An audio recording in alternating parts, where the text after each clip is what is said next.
Hello students, स्वागत है आप सभी का हमारे यूट्यूब चैनल जंग क्लासेस में। तो आज हम लेके आए एक मोस्ट इंपोर्टेंट चैप्टर, इसका नाम है ट्रांसफार्मर। कि ट्रांसफार्मर क्या होता है। ट्रांसफार्मर एक ऐसी युक्ति है जो एक स्थान से दूसरे स्थान तक ऊर्जा का क्या करती है, स्थानांतरित करती है। वो क्या कहलाती है, ट्रांसफर कहलाती है। यहाँ पर अगर बात करें कि ट्रांसफर की, तो यहाँ पर क्या होता है कि वोल्टता को एक स्थान से दूसरे स्थान पर स्थानांतरित करना क्या कहलाता है, ट्रांसफार्मर कहलाता है।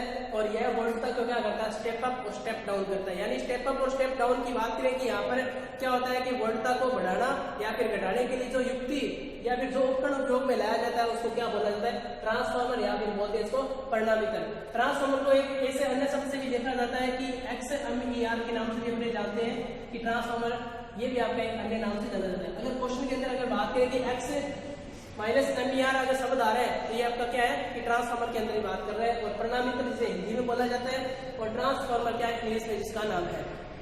अब बात करते हैं कि आवेश को, यानी जैसे बात करें कि ऊर्जा को एक स्थान से दूसरे स्थान तक स्थानांतरित करना, ऐसी युक्ति क्या कहलाती है, ट्रांसफार्मर कहलाती है। और इसका अगर बात करें कि ये वोल्टा को क्या करती है, स्टेप अप और स्टेप डाउन करती है। अगर वोल्टा का मान कम और ज्यादा हो रहा है तो इसके साथ साथ धारा का भी मान क्या होता है, चेंज होता है। यानी धारा का मान भी क्या हो जाता है, चेंज हो जाता है। तो यहाँ पर मैं डायग्राम की सहायता से आपको बताना चाह रहा हूँ कि जिस प्रकार से प्राइमरी वाइंडिंग जो सप्लाई से कनेक्ट की जाती है और ये आपकी सेकेंडरी वाइंडिंग, ठीक है। वोल्टता को क्या करना है, जिस प्रकार से मुझे वोल्टता बढ़ानी है, यहाँ पर मैं 10 वोल्ट दे रहा हूँ और यहाँ पर मुझे कितनी मिलनी चाहिए, 50 वोल्ट मिलनी चाहिए। तो यहाँ पर क्या होगा कि आप सभी को जानते हैं कि जो V होता है वो I के क्या होता है, विलोमानुपात का संबंध रखता है। जिस प्रकार से कि वोल्टता का मान बढ़ता है तो वहां पर धारा का मान क्या हो जाता है, घट जाता है। तो यहाँ पर बात करें कि यहाँ पर धारा की मान क्या करेगी, धारा का मान क्या यहाँ पर जाता है और यहाँ पर वोल्टता क्या मान ज्यादा हो गया, यहाँ पर धारा का मान क्या हो जाता है, कम हो जाता है। यानी वोल्टता के साथ साथ किसका भी मान चेंज होता है, किसका भी मान चेंज होता है, यहाँ पर धारा का भी मान क्या हो जाता है, चेंज हो जाता है। और किसका मान चेंज नहीं होता तो अपने बात करते हैं कि जो पावर होती है, यानी पावर आपको यहाँ पर जैसे कि पावर उतनी मिल रही है, यहाँ पर पावर सेम रहती है, यहाँ पर भी पावर का मान क्या रहता है, सेम रहता है। यानी इसका जो अनुपात है पावर का, यानी जो शक्ति का वो क्या रहता है, आपका 1:1 रहता है। अगर बात करें कि यहाँ पर फ्रिक्वेंसी यानी आवर्ती की भी, तो भी क्या रहती है, इसका भी अनुपात क्या रहता है, 1:1 रहता है। यानी अगर यहाँ पर 50 हर्ट्ज की जो फ्रिक्वेंसी आ रही है आपकी प्राइमरी वाइंडिंग में, तो यहाँ पर जो लोड के अंदर जो आपकी फ्रिक्वेंसी का मेजरमेंट करोगे तो आपको कितनी मिलेगी, 50 हर्ट्ज आपको फ्रिक्वेंसी मिलेगी। यानी बात करें कि पावर और आवृत्ति क्या रहती है, सेम रहती है। प्राइमरी वाइंडिंग में उतनी पावर है उतनी क्या रहेगी, सेकेंडरी में रहेगी। और चेंज किसको करता है, वोल्टा को और धारा को। यानी जो मेन पोटेंशियल की बात की जाए तो यहाँ पर वोल्टा को क्या करता है, चेंज करता है और इसके साथ साथ धारा का भी मान क्या होता है, चेंज हो जाता है।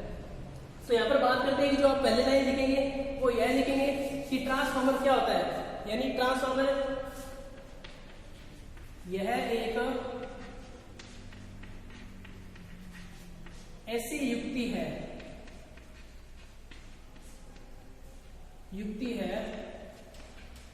जो ऊर्जा को एक स्थान से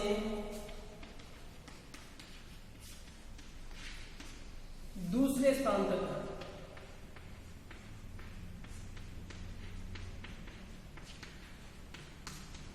स्थानांतरित करना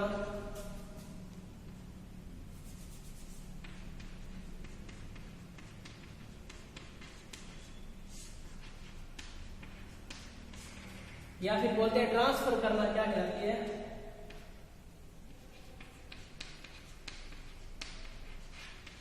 ट्रांसफार्मर या फिर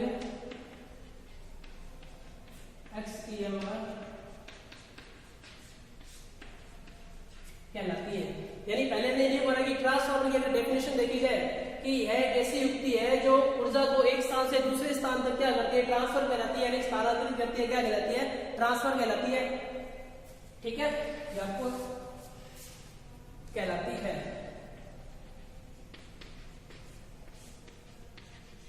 अब बात करते हैं यहाँ पर जो 2 नंबर पॉइंट है कि प्राइमरी और सेकेंडरी जो वाइंडिंग होती है, यानी जो 2 वाइंडिंग है इनके मध्य कोई भी संबंध नहीं पाया जाता है। ये चुंबकीय रूप से क्या रहती है, जुड़ी रहती है। ये जो नॉकिंग होती है इनके मध्य किसके द्वारा होती है, चुंबकीय रूप से। चुंबकीय रूप से किस प्रकार से होती है कि जो प्राइमरी वाइंडिंग में जो प्रत्यावर्ती प्रकार का जो चुंबकीय क्षेत्र है जो बन रहा है वो क्या होगा कि यहाँ पर बनेगा और कोर के माध्यम से क्या होगा कि सेकेंडरी वाइंडिंग के अंदर जाएगा। और प्राइमरी और सेकेंडरी वाइंडिंग दोनों किसके आधार पर जुड़ी रहती है, चुंबकीय रूप से। यानी चुंबकीय रूप से क्या होती है, वो लोप होती है। इनके बीच में कोई इलेक्ट्रिसिटी संबंध नहीं पाया जाता, यानी विद्युत संबंध की बात इसके अंदर नहीं होता है। तो बात करते हैं कि ट्रांसफार्मर में प्राइमरी और सेकेंडरी वाइंडिंग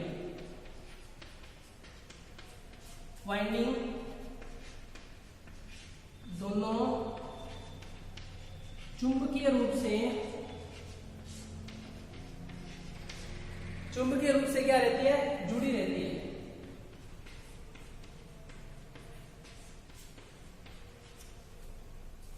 तो चुंबकीय रूप से क्या रहती है, जुड़ी रहती है। यानी ट्रांसफार्मर के अंदर जो वाइंडिंग है, प्राइमरी और सेकेंडरी वाइंडिंग है, वो दोनों चुंबकीय रूप से क्या रहती है, दोनों जुड़ी रहती है। यहाँ पर इलेक्ट्रिक इसके अंदर कोई संबंध नहीं होता है। तो क्वेश्चन क्या आएगा कि ट्रांसफार्मर में प्राइमरी और सेकेंडरी के मध्य किस प्रकार का लोक यानी किस प्रकार से कॉन्टेक्ट से एड की जाती है। तो यहाँ पर ऑप्शन होंगे आपकी धारा से, पावर से, शक्ति से या चुंबकीय रूप से। तो आपको होगा चुंबकीय रूप से क्या होती है, दोनों प्राइमरी और सेकेंडरी वाइंडिंग दोनों आपस में जुड़ी रहती है। तो यहाँ तक सभी ने उतार लिया होगा इतना, जिसने नहीं उतारा जल्दी से उतारे। अब बात करते हैं कि 3 नंबर पॉइंट की। 3 नंबर पॉइंट यह कहता है कि ट्रांसफार्मर के अंदर कोई भी घूमने वाला पार्ट नहीं होता है। आप सभी ने देखा होगा कि जितनी भी मशीनरी वगैरह होती है उसके अंदर घूमने वाला पार्ट होता है, ठीक है। और होने के कारण क्या होता है कि जो उनकी दक्षता होती है वो क्या होती है कि सबसे कम हो जाती है, यानी कम दक्षता अपने को एफिशिएंसी है वो क्या है, कम मिलती है। क्योंकि जो घूमने के कारण क्या कुछ लॉसेस का मान क्या होता है, बढ़ जाता है। और यहाँ पर बात है कि ट्रांसफार्मर के अंदर कोई भी घूमने वाला पार्ट नहीं होता है। इसलिए क्या करता है कि स्थिर अवस्था में रहकर अपना कार्य कंप्लीट करता है। तो अपन लिख सकते हैं कि ट्रांसफार्मर में कोई भी घूमने वाला पार्ट नहीं होता है, यानी ट्रांसफार्मर के अंदर कोई भी घूमने वाला पार्ट नहीं होता है। यह स्थिर अवस्था में रहकर अपना कार्य जो कंप्लीट करता है। और इसी वजह से जो इसकी दक्षता रहती है ट्रांसफार्मर की वो रहती है कि 90 से 95% इसकी जो दक्षता होती है। बात करें कि जो मशीनरी के अंदर जो सबसे दक्षता वाला जो उपकरण है यानी वो आपका क्या कहलाता है, ट्रांसफार्मर कहलाता है। इसकी जो दक्षता रहती है वो सबसे ज्यादा रहती है, यानी 90 से 95% इसकी एफिशिएंसी होती है।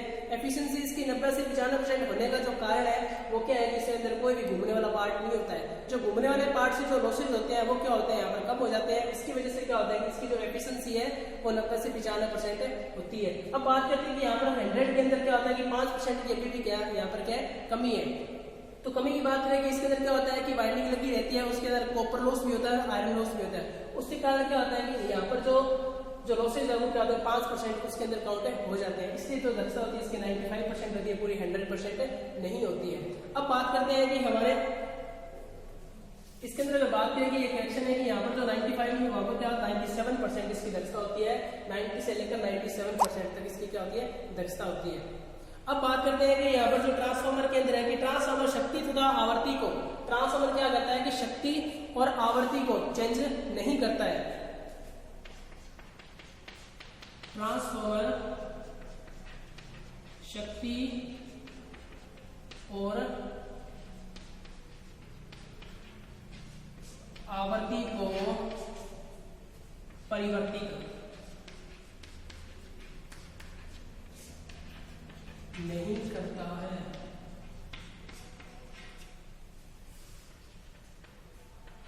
इन दोनों का अनुपात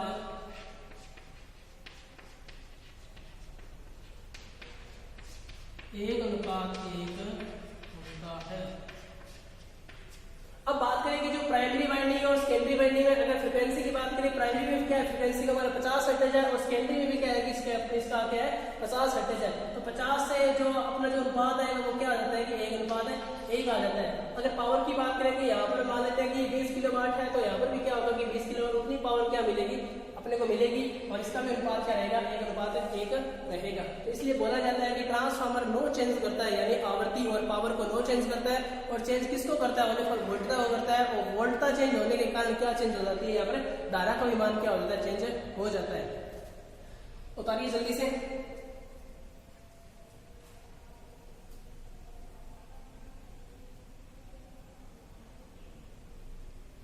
अब जो तीसरा पॉइंट आता है वो आता है कि यहाँ पर ये किसको करता है चेंज? ट्रांसफार्मर वोल्टता को। ट्रांसफार्मर यहाँ पर दिखाई नहीं दे रहा, चलिए उतार लो फटाक से, स्क्रीनशॉट ले लेना। अब बात करते हैं कि जो ट्रांसफार्मर होता है, ट्रांसफार्मर वोल्टता को स्टेप अप व स्टेप डाउन, यानी ट्रांसफार्मर क्या है? वोल्टता को स्टेप अप और स्टेप डाउन करता है,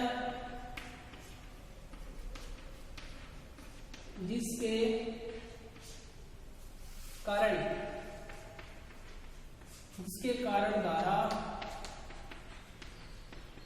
स्वतः ही चेंज हो जाती है। ठीक है, क्या है कि ट्रांसफार्मर वोल्टता को चेंज करता है, जिसके कारण क्या होता है? धारा भी क्या हो जाती है? चेंज हो जाती है।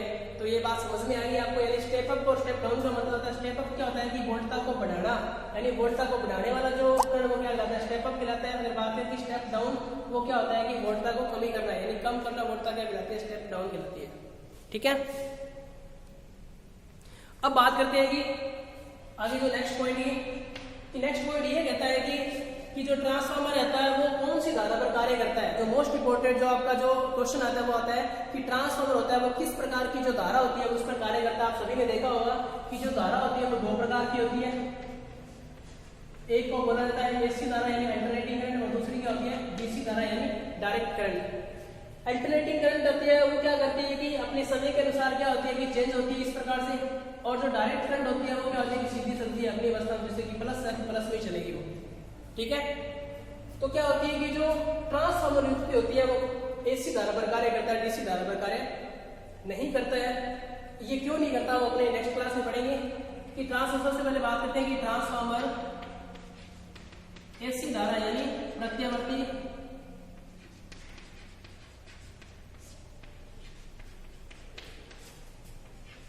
धारा पर कार्य करता है, डीसी पर नहीं।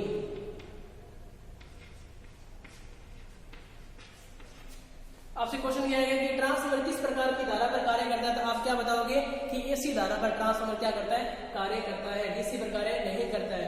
इसका रीजन क्या है कि ट्रांसफार्मर के अंदर अपने बात करते हैं कि फैराडे के विद्युत चुम्बकीय जो इसका प्रिंसिपल होता है वहां आपको समझ में आएगा, सिद्धांत के बारे में पढ़ेंगे तब आपको समझ में आएगा कि यहाँ पर एसी धारा डीसी धारा पर कार्य क्यों नहीं करता है, जो अभी बताने वाले हैं। अब बात करते हैं कि नेक्स्ट पॉइंट ये पहले बात करते हैं कि जो ट्रांसफार्मर का सिद्धांत है वो फैराडे के विद्युत चुम्बकीय प्रेरण का सिद्धांत पर कार्य करता है।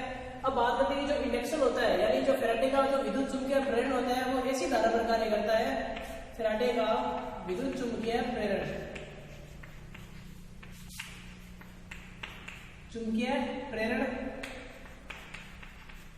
फैराडे का जो विद्युत चुम्बकीय प्रेरण है वो एसी धारा पर कार्य करता है, डीसी पर कार्य नहीं करता, क्योंकि एसी के अंदर जो मान में परिवर्तन होते हैं उसी की वजह से क्या होता है कि ये प्रेरण का नियम संपन्न होता है, और डीसी पर ऐसा कुछ नहीं होता है। अब बात करते हैं कि जो फैराडे का जो विद्युत चुम्बकीय प्रेरण होता है वो प्रेरण आपका दो टाइप से होता है। सबसे पहले जो टाइप आता है वो आता है कि सेल्फ इंडक्शन,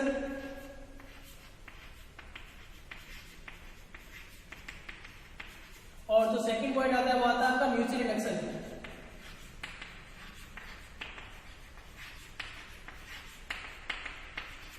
अब बात करें सेल्फ इंडक्शन को, अगर हिंदी में बात करें इसको बोला था स्व प्रेरण, और इसकी बात करें कि इसको बोला था म्यूचुअल प्रेरण, अन्योन प्रेरण या फिर म्यूचुअल प्रेरण, या इसको बोला था सह प्रेरण, या बोला था पारस्परिक प्रेरण, इस नामों से जाना जाता है। अब बात करते हैं कि सबसे पहले जो प्रेरण आपका था वो दो पार्ट के अंदर होता है, तो सेल्फ होता है, एक होता है म्यूचुअल होता है। सेल्फ की बात करें कि इसके अंदर एक कुंडली यूज में लाई जाती है, एक कुंडली। ठीक है, इसके अंदर मैं प्रत्यावर्ती प्रकार की एसी धारा दूंगा, तो क्या होगा कि आप सभी को पता है कि एसी जब भी कोई कुंडली में धारा प्रवाहित की जाती है तो वह कुंडली अपना एक स्वयं का चुंबकीय क्षेत्र का निर्माण करती है, और स्वयं का चुंबकीय क्षेत्र निर्माण करेगी तो ये जो धारा है वो किस प्रकार की है, प्रत्यावर्ती धारा है। तो आपका जो चुंबकीय फ्लक्स भी होगा वो किस टाइप का होगा, प्रत्यावर्ती प्रकार का होगा। और ये प्रत्यावर्ती प्रकार का जो चुंबकीय क्षेत्र होगा ये स्थिर पदार्थ जो चालक है इसका क्या करेगा, छेदन करेगा। छेदन करने के कारण क्या होगा कि इसके अंदर ईएमएफ का निर्माण हो जाएगा, ईएमएफ क्या हो जाएगा, इंड्यूस हो जाएगा। फैराडे का नियम देखा होगा कि आप सभी ने पढ़ा है कि जो जनरेटर होता है उसके अंदर क्या होता है कि एक सापेक्ष गति होनी चाहिए, यानी चालक स्थिर रहना चाहिए। आप चुंबकीय क्षेत्र को घुमा दो या फिर चुंबकीय क्षेत्र घूमना चाहिए, चालक को आप क्या कर दो, स्थिर रख दो। इस प्रकार से कोई गति होनी चाहिए। यहाँ पर क्या है कि कंडक्टर है वो क्या है, स्थिर पड़ा है और इसके अंदर किस चुंबकीय क्षेत्र क्या है वो घूम रहा है, तो इसकी वजह से छेदन होगा। छेदन होने कारण क्या होगा, ईएमएफ कटेगा और सॉरी चुंबकीय क्षेत्र कटेगा और जिसका क्या मिलेगा, अपने को ईएमएफ मिलेगा। तो ये आपका सिद्धांत होता है वो स्वप्रेरण का सिद्धांत है, यानी एक कुंडली क्या कर रही है कि जिसके अंदर चुंबकीय क्षेत्र बन रहा है और वही क्या कर रही है, विरोध कर रही है, कि आपका क्या कहलाता है, स्वप्रेरण का सिद्धांत कहलाता है। अब बात करते हैं कि म्यूचुअल प्रेरण के बारे में। इसके अंदर क्या होता है कि कुंडली की जो संख्या होगी वाइंडिंग की वो कितनी लेंगे, 2 लेंगे। यहाँ पर प्राइमरी वाइंडिंग और यहाँ पर कहते हैं सेकेंडरी वाइंडिंग। अब प्राइमरी वाइंडिंग में ऐसी प्रकार की धारा दूंगा, सेम वो सिद्धांत जिस प्रकार के अपने स्वप्रेरण के अंदर पढ़ा था कि इसके अंदर भी जो धारा प्रत्यावर्ती प्रकार की धारा है तो चुंबकीय क्षेत्र भी क्या होगा, प्रत्यावर्ती प्रकार का होगा और ये सेकेंडरी वाइंडिंग में जाएगा कोर के माध्यम से और ये क्या करेगा, छेदन करेगी, अपने को यहाँ पर क्या मिलेगा, ईएमएफ मिलेगा। ठीक है, यानी 2 वाइंडिंग यूज में ला रहे हैं तब कौन सा सिद्धांत कहला रहा है, म्यूचुअल इंडक्शन। हो रहा किसके कारण है, प्रेरण के कारण, यानी प्रेरण है। प्रेरण के कारण क्या होता है कि चुंबकीय क्षेत्र के मान में परिवर्तन और फ्लक्स का क्या मिल रहा है, छेदन कर रहा है, जिससे क्या मिल रहा है, ईएमएफ मिल रहा है। ठीक है, और यहाँ पर कुंडली ले रहे हैं एक और प्रेरण का सिद्धांत क्या लग रहा है, वही लग रहा है। यानी एक कुंडली होगी वहां पर क्या लेंगे, सेल्फ इंडक्शन, और डबल कुंडली लेंगे वहां पर क्या होगा, म्यूचुअल इंडक्शन। ये आप याद रखेंगे। ये आपका ट्रांसफार्मर का सिद्धांत था कि ट्रांसफार्मर किस प्रकार कार्य करता है, फैराडे के चुंबकीय प्रेरण के सिद्धांत पर। और जो प्रेरण की बात करें कि 2 होते हैं, तो स्वप्रेरण हो जाता है, अन्योन्य प्रेरण होता है। अन्योन्य प्रेरण में क्या होता है कि 2 कुंडलियां। ट्रांसफार्मर का सिद्धांत आप पूछे आप क्या बताओगे, अन्योन्य प्रेरण, सह प्रेरण, पारस्परिक प्रेरण और क्या होगा, म्यूचुअल इंडक्शन के सिद्धांत पर कार्य करता है। ये था ट्रांसफार्मर का सिद्धांत। अपन ने आज पढ़ा कि ट्रांसफार्मर क्या होता है, किस प्रकार का उपकरण होता है, इसमें प्राइमरी और सेकेंडरी के मध्य कितना कितना अंतर पाया जाता है। ठीक है, और प्राइमरी और वाइंडिंग, सेकेंडरी वाइंडिंग किन के आधार पर दोनों जुड़ी रहती है। ठीक है, और बात करें ये किस प्रकार की शक्ति को चेंज नहीं करता है, किस प्रकार की शक्ति को चेंज करता है। ठीक है, और देखा था आप लोगों ने कि इसका सिद्धांत के बारे में, इसका सिद्धांत किस प्रकार से लागू होता है और ये डीसी धारा पर कार्य क्यों नहीं करता, ये भी आप लोगों ने देखा था। ठीक है, तो आज के लिए अपने इतना ही। नेक्स्ट क्लास में पढ़ेंगे कि ट्रांसफार्मर का वर्गीकरण, कि ट्रांसफार्मर का वर्गीकरण कितने आधार पर किया जाता है और किन किन आधारों यानी किन किन भागों के आधार पर इसको बांटा गया है। तो आज की वीडियो यही समाप्त करते हैं, और ये वीडियो को आपको अच्छा लगे तो लाइक करिए, शेयर करिए, और चैनल को अगर आपने सब्सक्राइब नहीं किया तो चैनल को सब्सक्राइब करें और ज्यादा से ज्यादा शेयर करें। Okay, thank you.